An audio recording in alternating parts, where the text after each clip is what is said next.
Prayogo Pangestu adalah seorang pengusaha dan pebisnis yang saat ini tercatat menjadi orang terkaya nomor satu di Indonesia, bahkan nomor satu se-Asia Tenggara. Kekayaannya saat ini senilai lebih dari 800 triliun rupiah. Sempat menyentuh 1.115 triliun pada update terbaru 4 Juli 2024 yang dilansir Forbes Real Time Billionaire. Situs Forbes juga mencatat Prayogo masuk peringkat 10 besar dunia, kenaikan kekayaan tertinggi dalam satu tahun pada 2024. Yang di posisi pertama ada Mark Zuckerberg, dan kedua pemilik Amazon Jeff Bezos. Dan Prayogo di posisi nomor 6-nya. Peringkat Prayogo melesat dari 400 orang terkaya dunia menjadi nomor 27. Prayogo sendiri memiliki perusahaan Barito Group yang menjalankan usahanya di bidang petrokimia dan di bidang energi terbesar di Indonesia. Kekayaannya naik pesat setelah Prayogo membawa dua perusahaannya ke Bursa Efek Indonesia untuk go publik, yaitu perusahaan pertambangan batubara Petrindo Jaya dan perusahaan renewable energy di bidang energi panas bumi terbarukan yang berkode saham Brent. Nah, Prayogo bukan sekedar pengusaha guys, dia juga pebisnis ulung yang sering mengakuisisi banyak perusahaan-perusahaan besar, seperti mengambil alih kembali perusahaan yang dikuasai asing, sehingga ia adalah orang sipil biasa yang memperoleh penghargaan bintang jasa utama dari pemerintah yang berjasa luar biasa terhadap bangsa pada bidang di luar militer. Selain itu, banyak pencapaian yang tidak orang ketahui di dunia bisnis dan bursa saham Indonesia yang cukup fenomenal. Seperti politik bisnisnya yang mampu mengakuisisi perusahaan besar hanya dengan uang Rp1.000 saja. Selain itu, Prayogo berhasil memainkan politik bisnisnya di bursa saham Indonesia sehingga pergerakan saham-saham perusahaan miliknya sangat luar biasa dan dinilai banyak pihak di luar nalar para analis dan pakar ekonomi. Yang saat ini perusahaan Prayogo sangat mendominasi. Ia menguasai lebih dari 20% nilai kapitalisasi dari semua saham perusahaan yang ada di Indonesia saat ini, guys. Dan ternyata Prayogo merintis usahanya benar-benar dari nol, guys. Dari hanya seorang sopir angkot. Lalu bagaimana cara seorang sopir angkot ini mampu menghasilkan kekayaan begitu besar? Apa rahasia dan filosofinya? Mari kami ceritakan kisah dan rahasianya secara lengkap di video kali ini.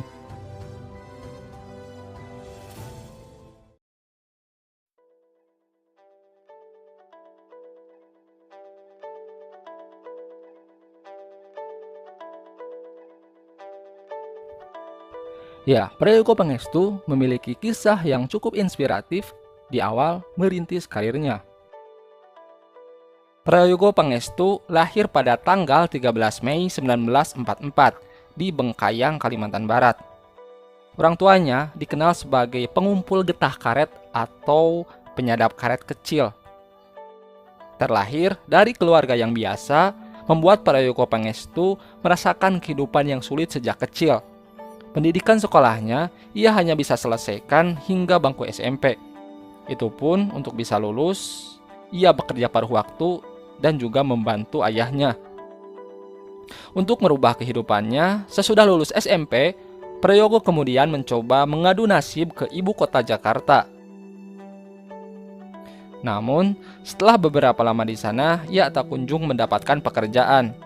Mencoba menjalankan usaha bersama saudaranya pun masih tetap gagal. Hingga akhirnya ia kemudian memutuskan untuk kembali ke kampung halamannya di Kalimantan. Dan untuk menyambung hidup, Prayogo Pangestu bekerja sebagai sopir angkot yang sempat saat itu juga ia berjualan bumbu dapur dan ikan asin.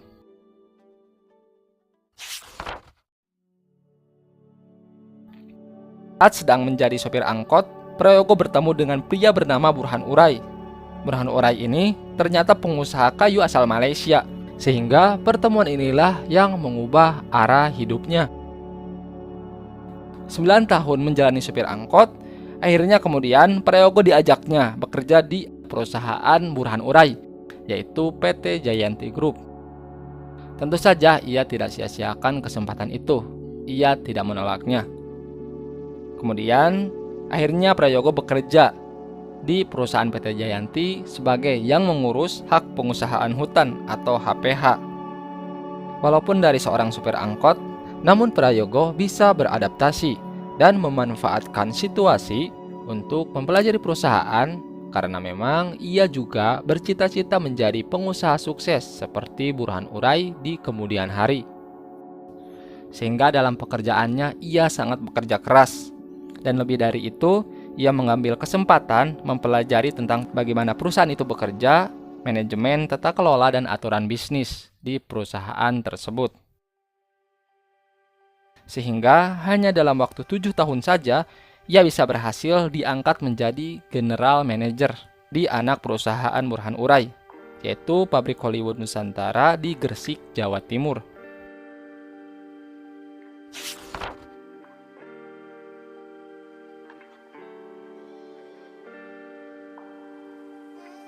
Nah, mungkin guys, untuk kebanyakan orang, karena ia telah merasakan kerasnya hidup lama di jalanan sebagai seorang sopir angkot, dan capeknya bekerja keras untuk mendapatkan jabatan manajer, seharusnya dan sewajarnya ia puas dengan menikmati gaji besar, lalu pensiun dan bersantai ria. Sehingga cerita pun selesai. Namun tidak seperti itu guys. Bahkan cerita Prayogo yang penuh drama dan intrik baru akan dimulai. Ia keluar dari zona nyaman dan mengambil keputusan berani di tahun 1978 pada saat itu. Tak lama menikmati jabatan sebagai general manager yang hanya berlangsung 1 tahun saja, lalu kemudian Prayogo memutuskan untuk keluar dari perusahaan tersebut. Dan ternyata ia melihat satu peluang. Ia berencana menjalankan bisnisnya sendiri dengan membeli perusahaan kayu bernama CP Pacific Lumber Choi yang sedang mengalami kesulitan keuangan pada saat itu. Berbekal modal pinjaman dari bank, ia sukses membeli CP Pacific Lumber Choi yang kala itu bergerak di bidang industri kayu. Dengan kegigihan dan kerja kerasnya, pinjaman uang ke bank ia berhasil lunasi hanya dalam 1 tahun saja. Manajemen perusahaan tersebut ia perbaiki sedikit demi sedikit. Yang kala itu, perusahaan tersebut memiliki hak konsesi lahan yang cukup besar dengan produk yang dihasilkannya juga cukup banyak, seperti polywood, blackboard, particle board yang diekspor ke berbagai negara. Sehingga disinilah Prayogo memiliki perusahaan pertamanya yang akan menjadi cikal bakal Barito Pacific. Dan kini, ia cukup dikenal sebagai bos kayu yang sukses. Perusahaannya terus berkembang. 1 tahun kemudian, pada tahun 1979, CP Pacific Lumber menjadi PT dengan nama PT Bumi Raya Puramas, yang berubah nama lagi menjadi Barito Pacific pada tahun 1990-an. Ia mengatakan kunci keberhasilannya adalah tata kelola perusahaan yang baik, tonggak keberhasilan. Lalu, ini adalah awal bagaimana langkah Prayogo memiliki kerajaan bisnisnya yang besar.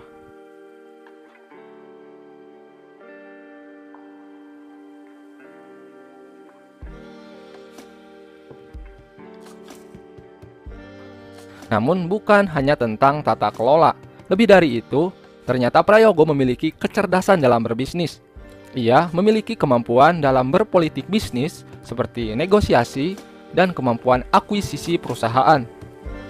Saat nama Prayogo sudah cukup dikenal di kalangan pengusaha, ia memanfaatkannya untuk memperluas koneksi bisnisnya atau jaringan bisnisnya dengan mendekati dan bekerja sama dengan anak-anak dan kolega Presiden Soeharto. Sampai momen di mana ia mendapatkan jalan ke jantung penguasa Presiden Soeharto kala itu. Kesempatan itu ia dapatkan saat Prayogo Pangestu membantu Presiden Soeharto saat perusahaan milik Soeharto mengalami masalah kebangkrutan pada tahun 1990-an. Prayogo disebut memberikan kucuran dana bersama pengusaha Leong dari kelompok Salim, masing-masing menyetorkan dana 200 juta dolar untuk menyelamatkan Bank Duta milik Presiden Soeharto. Lalu, sebagai gantinya, Presiden Soeharto disebut menghadiahi proyek berskala besar kepada Prayogo Pangestu. Dan kabarnya, luas konsesi lahan pengelolaan perusahaan industri kayu milik Prayogo menjadi sangat luas di berbagai wilayah di Indonesia, seperti di daerah Sumatera, Kalimantan, dan Papua. Politik utang budi terjadi di sini, guys. Prayogo menjadi pengusaha besar yang dekat dengan penguasa pada saat itu. Prayogo sangat memanfaatkan kedekatannya dengan penguasa. Lalu, saat kondisi perusahaan Prayogo Barito Pasifik terjadi masalah keuangan, ia mendapatkan karpet merah dari Sumarlin atas kucuran dana Taspen, atau lembaga negara yang mengelola dana pensiun senilai 375 miliar. Meskipun sempat memicu kontroversi pada saat itu, atas pemberian dana investasi dari lembaga pengelola dana pensiun pemerintahan. Sehingga saat pergantian kabinet, perusahaan Prayogo Pangestu sedikit terkena masalah. Menteri baru saat itu menghentikan kucuran dana, di mana saat itu juga Prayogo sangat membutuhkannya yang berencana akan go publik. Namun ternyata masalah itu dapat diselesaikan dengan bernegosiasi yang cukup alot pada saat itu. Hingga akhirnya keinginannya bisa terlaksana.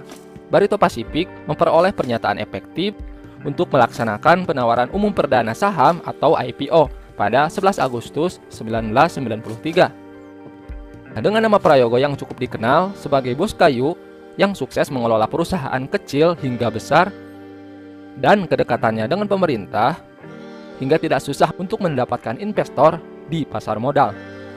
Pembelian saham perdana BRPT yang baru saja melantai di bursa saham heboh di kalangan masyarakat pada saat itu. Pembelian membludak, berebut untuk mendapatkan saham yang berkode BRPT tersebut. Seperti terlihat, bagaimana seorang pialang berusaha menuliskan order jual saham PT Barito dari atas mejanya. Sementara rekan pialang lainnya ikut pula berebut dalam perdagangan sesi pertama di Gedung Bursa Efek Indonesia dalam transaksi saham yang prosesnya saat itu masih manual seperti ini. Hingga sesi perdagangan saham ditambah. Dari sinilah sejarah perdagangan saham sesi 2 berawal. Saham BRPT yang ditawarkan 7.200 ditutup dengan harga 11.000, naik cukup signifikan hanya dalam satu hari. Sehingga waktu itu perusahaan berhasil meraup dana IPO dari penjualan saham BRPT senilai lebih dari 270 miliar rupiah. Dari modal yang ia dapatkan, bisnisnya terus berkembang dan kekayaannya semakin meningkat. Dalam waktu yang cukup singkat, dari sebelumnya seorang sopir angkot rute Singkawang Pontianak, kini menjadi konglomerat dan tercatat sebagai 40 orang terkaya di Indonesia kala itu. Dan di saat inilah awal politik bisnis Prayogo di pasar modal dimulai. Namun, dalam proses membangun bisnisnya bukan tanpa masalah, berbagai masalah pun banyak menghampirinya. Dalam menuju puncak kejayaan tersebut, Prayogo menghadapi masalah besar, yaitu krisis moneter pada tahun 1998 yang menyebabkan perekonomian Indonesia hampir mati. Saat itu terjadi tragedi yang sangat mengerikan. Berbagai perusahaan bertumbangan, termasuk industri kayu milik Prayogo. Perusahaan Prayogo pun yang memiliki nilai pasar 5 miliar dolar, anjlok menjadi hanya 3 juta dolar saja. Dan akhirnya, Prayogo mencoba mengalihkan bisnisnya ke sektor lain dan mencoba mencari peluang. Nah, dan di sini kehebatan Prayogo yang patut kita contoh, guys. Ia tidak putus asa, mengeluh, ataupun menyalahkan orang lain. Ia hanya berfokus pada peluang yang ia bisa dapatkan di tengah krisis terjadi. Dan di momen inilah awal Prayogo mendapatkan kekayaan baru yang lebih besar. Di saat krisis terjadi, Prayogo menemukan perusahaan besar sektor petrokimia. yang perusahaan ini memproduksi hasil kimia yang bernama PT Chandra Asri. Dan kabarnya Chandra Asri ini proyek besar Presiden Soeharto kala itu. Jadi, Prayogo disebut sepakat membeli seluruh saham Chandra Asri dari 4 pengusaha lingkaran Soeharto, yaitu Peter F. Gonta, Bambang Trihatmojo, Rosano Barak, dan Henry Pribadi. Prayogo membeli saham Chandra Asri dengan nilai hanya Rp1.000, tapi dia harus menyelesaikan pembayaran hutang perusahaan kepada Marubeni Jepang senilai 870 juta dolar Amerika Serikat dan kepada negara senilai 1,2 triliun rupiah. Namun banyak yang menentang keputusan Prayogo ini, terutama dari orang terdekatnya, karena dinilai tindakan Prayogo ini terlalu berani, mengingat hutangnya terlalu besar yang berpotensi menghabiskan harta kekayaan Prayogo untuk melunasi hutang-hutang tersebut. Namun, ternyata Prayogo mempunyai rencana lain, guys. Rencana jenius yang dilakukan Prayogo adalah dengan bernegosiasi kepada kreditur utama, yaitu Marubeni dan negara. Ia meminta untuk mengkonversi hutangnya menjadi kepemilikan saham Chandra Asri. Seperti hutang Marubeni senilai 100 juta dolar berhasil menjadi 20% saham Chandra Asri.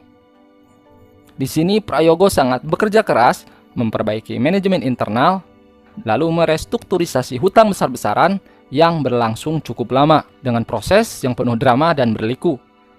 Namun singkatnya, perusahaan ini pulih dan Prayogo berhasil menguasai saham Chandra Asri yang tersebar, yang telah Marubeni dan pemerintah BPPN jual sebelumnya kepada pihak asing. Kemudian Prayogo berhasil mengambilnya kembali. Dan ternyata bonusnya adalah Prayogo juga mendapatkan perusahaan besar lainnya, guys, yang masih satu paket dengan Chandra Asri, yaitu perusahaan PT Tripolitera Indonesia Tbk alias TPIA. Sejatinya adalah proyek satu paket dengan Chandra Asri.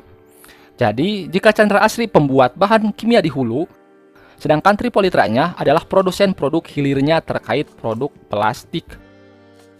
Tripolitera sendiri bisa dikuasai karena ternyata ada klausul yang menyatakan jika hutang Chandra Asri berhasil dilunasi, maka Prayogo berhak mendapatkan Tripolitera yang notabene perusahaan Indonesia pertama yang listing atau go publik di New York Stock Exchange atau bursa saham Amerika pada tahun 1994.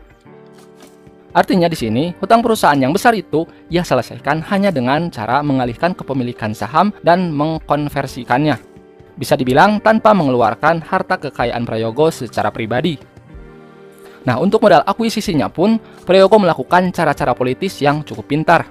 Perusahaan miliknya, yaitu Barito Pacific, menerbitkan surat hutang tanpa jaminan dalam dolar Amerika Serikat. Dan di sini, Magna Research Corporation menyatakan menjadi salah satu pembeli surat hutang tersebut. Sehingga TPIA ia kuasai sepenuhnya di bawah kendali Prayogo. Yang 2 tahun kemudian, ia merger atau kedua perusahaan tersebut ia gabungkan dan menjadi perusahaan petrokimia terintegrasi terbesar di Indonesia yang namanya menjadi PT Chandra Asri Petrochemical Tbk, yang kemudian melantai kembali di Bursa Saham Indonesia tahun 2011 dengan kode saham masih TPIA, yang harga sahamnya pun tidak kalah fenomenal pergerakannya. Kenaikannya dari perusahaan pertama Barito Pacific milik Prayogo yang melejit menambah kekayaan Prayogo secara signifikan pada kala itu.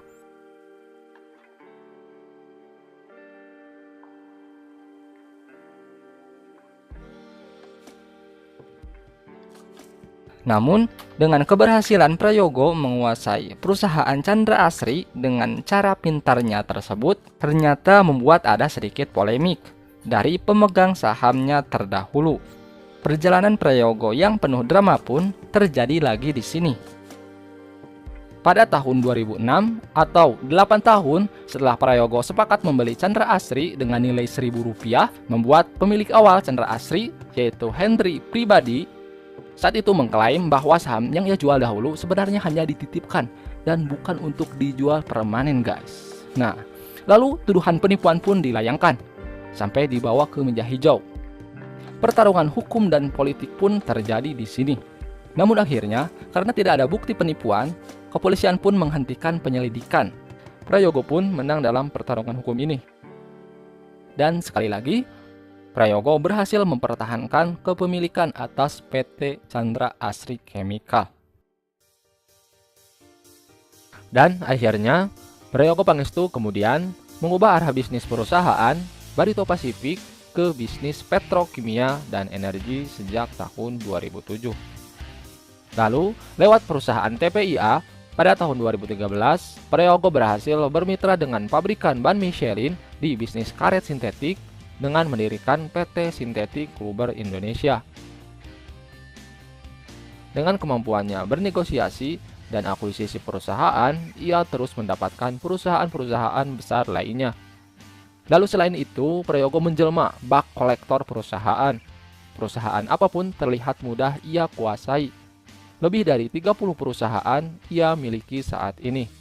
Seperti di industri pabrikan lem, properti, industri sawit mentah, dan jangan lupakan industri kayu, petrokimia, pertambangan batu bara, dan gebrakan terbesarnya adalah dengan membeli saham Star Energy Geothermal dari pengusaha asal Thailand, yaitu perusahaan energi panas bumi terbesar di Indonesia, bahkan 5 besar di dunia, yang berhasil dikuasai sepenuhnya oleh Prayogo dan digunakan untuk menghasilkan kekayaan yang lebih besar lewat bursa saham Indonesia.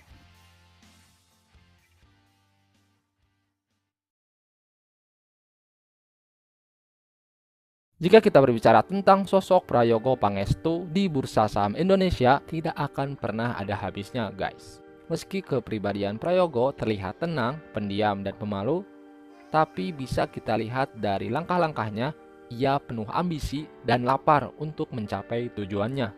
Hal itu mulai terlihat ketika harga saham perusahaan miliknya, yaitu Barito Pacific, tiba-tiba melesat naik 1000% hanya dalam waktu singkat tanpa adanya pemicu sentimen yang jelas. Waktu itu menjadi kenaikan harga saham tertinggi di dunia pada tahun 2000. Tahun 2023-nya menjadi kisah yang sangat fenomenal, di mana dua perusahaan yang Prayogo bawa ke bursa saham Indonesia mengalami kenaikan harga saham yang menggila, guys. Petrindo dengan kode saham cuan naik lebih dari 5.000%. Sementara Renewable Energy di bawah perusahaan Star Energy yang kenaikannya tak kalah menggila. Harga sahamnya bisa naik terus tak terhentikan dari harga 700 hingga terus naik. Dan banyak pihak yang menilai sahamnya sudah naik tidak wajar mengingat bobot perusahaan yang berat atau kapitalisasi nilai perusahaannya yang sudah besar namun masih mampu naik ke ratusan hingga mencapai 1000% hanya dalam waktu singkat. Sehingga nilai kapitalisasi saham brand saat itu sempat sentuh 1040 triliun dan bisa naik menjadi nomor 1 di bursa saham Indonesia melewati Astra, Telkom, Bank BRI, bahkan Bank BCA yang sejatinya sejak lama menduduki posisi pertama dengan nilai kapitalisasi terbesar yang Bank BCA ini butuh waktu bertahun-tahun untuk mencapai titik nilai kapitalisasi tertingginya. Namun saham brand hanya membutuhkan waktu beberapa bulan saja untuk naik ke nilai tertingginya sebesar ini.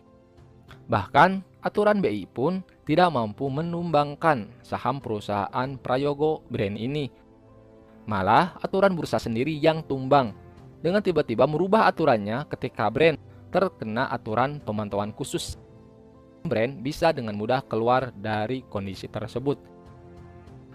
Dan bukan hanya itu saja, semua perusahaan yang terafiliasi Prayogo kompak naik menggila, guys. Bahkan perusahaan yang sedang merugi pun, TPIA, naik lebih dari 230% hanya dalam beberapa minggu saja di tahun 2024 ini. Sehingga para analis saham dibuat pusing dengan pergerakan harga saham Prayogo Pangestu yang di luar nalar. Memang segila apa pergerakan saham Prayogo itu? Nah, jika kita simulasikan pada salah satu saham perusahaan yaitu Petrindo Jaya yang berkode saham cuan, bayangkan saja guys, jika kamu menginvestasikan uang sebesar 10 juta rupiah saja saat awal go publik, maka nilai investasi atau nilai uang kamu saat ini adalah sebesar 590 juta rupiah. kenaikan yang luar biasa 5.800% hanya dalam waktu 8 bulan saja guys. Nah, bayangkan juga berapa yang dihasilkan Prayogo Pangestu dengan nilai kepemilikannya yang lebih besar di Petrindo Jaya atau Cuan. Maka wajar jika hal ini bisa menjadi sangat fenomenal dan akan menjadi sejarah baru di bursa saham Indonesia. Dan akhirnya Prayogo mendapatkan kesuksesannya dari yang dahulunya hanya seorang supir angkot guys. Dengan kerja keras, ketekunan, keberanian, mengasah kemampuan dalam bernegosiasi dan akuisisi sehingga tak berlebihan jika Prayogo dinilai sosok jenius dalam politik bisnis di Indonesia, bahkan di dunia pada abad ini, yang saat ini mulai dilanjutkan oleh putra-putranya guys. Namun guys, sebenarnya satu kunci keberhasilannya adalah menurut kami yaitu keberanian. Seperti contohnya, Prayogo berani memulai karirnya dari nol sebagai seorang supir angkot. Lalu ia juga berani keluar dari zona nyaman seperti berhenti bekerja dan merintis bisnis sendiri. Dan keputusan yang paling berani adalah ia membeli perusahaan potensial dengan resiko tinggi, hutang yang sangat besar. Sehingga dengan keberanian, kemampuannya, peluang, dan kepintaran berpolitik bisnisnya bisa ia eksekusi atau ia realisasikan.